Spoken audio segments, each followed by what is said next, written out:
line 11, we have 2 commas. The first one after world here, world after first comma after world, the second one after size. For line 11, line 12, we have only 1 comma after day. Now it's the last one for the whole text. Okay? So at the end of everything, you should count how many commas now. 1, 2, 3, 4, 5, 6, 7, 8, 9, 10, 11, 12, 13, 14, 15, 16, 17. So you should have 17 commas in total.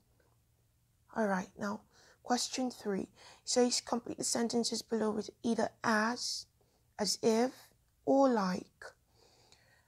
We learned, this is testing if you understood the lesson from the course book. I told you extensively where to place as and where to place like. You can go and refresh your memory by replaying the video just in case you've forgotten. But now they've introduced one more, as if. There's one I didn't teach you, but they're all related. They're all synonymous. They're used to draw comparison. As if, like, they're all used to compare.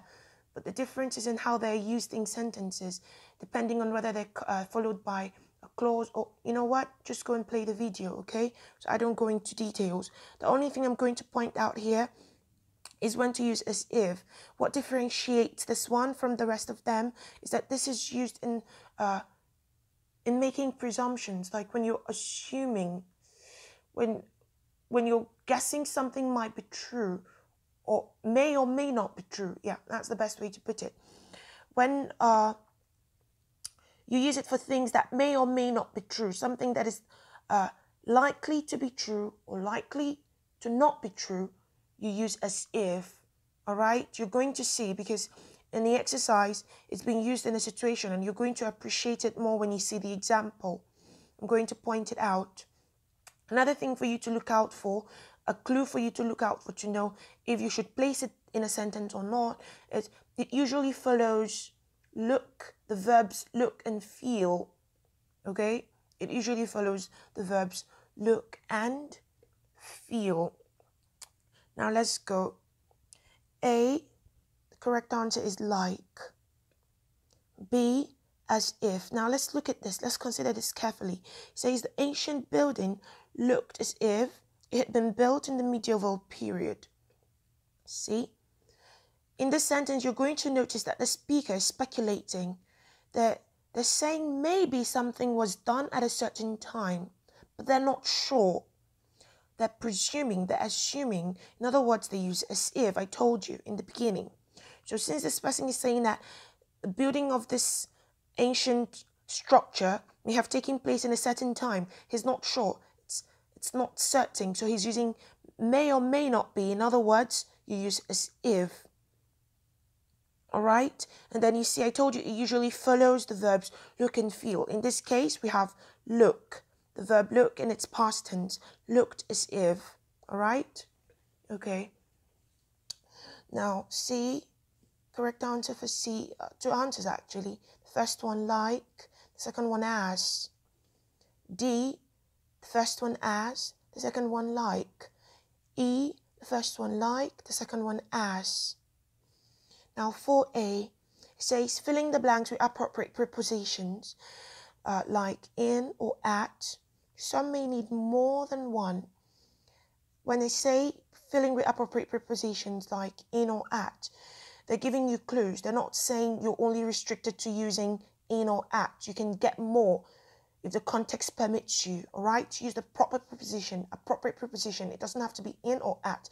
Only say like these ones. Now let's go. A, the first one, in. The second one, to. The third, at. And the fourth, up. For A. Okay? In, to, at, up. Now for B, the first one, off. Second, in. At. Off. I didn't put it here, but that's it. The end of the corridor. Okay, so please. So let's start again. B. B, the first one, off, in, at, off, upon. See here we've paired two prepositions together. So take note. Off, in, at, off, upon. Okay, or up on, since they're separate. Up on. Okay, they're not together. Okay, 4C. 4C, it says the first one, by, second, for, third, in, fourth, off, fifth, in. By, for, in, off, in. Letter D, first one, about, second, with, third, in, fourth, at, fifth, with, sixth, back. So let's go. About, with, in, at, with, back. Now, letter E, the first one, by, off, out, to, from, in. So we paired two prepositions in the last blank space. Okay, so let's go. Again, by, off, out, to, from, in. Now, exercise 4B, question 4B, says circle the correct prepositions in the paired sentences. Okay? A, circle at for the first, and second, circle in.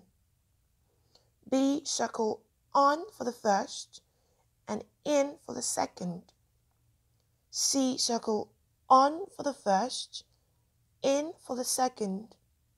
D, circle along for the first, in for the second. E, circle on for the first, in for the second. F, circle from for the first, off for the second. G, circle out of for the first, and off for the second. H, circle at for the first, in for the second. I, circle off for the first and about for the second. And J, circle in for the first and on for the second.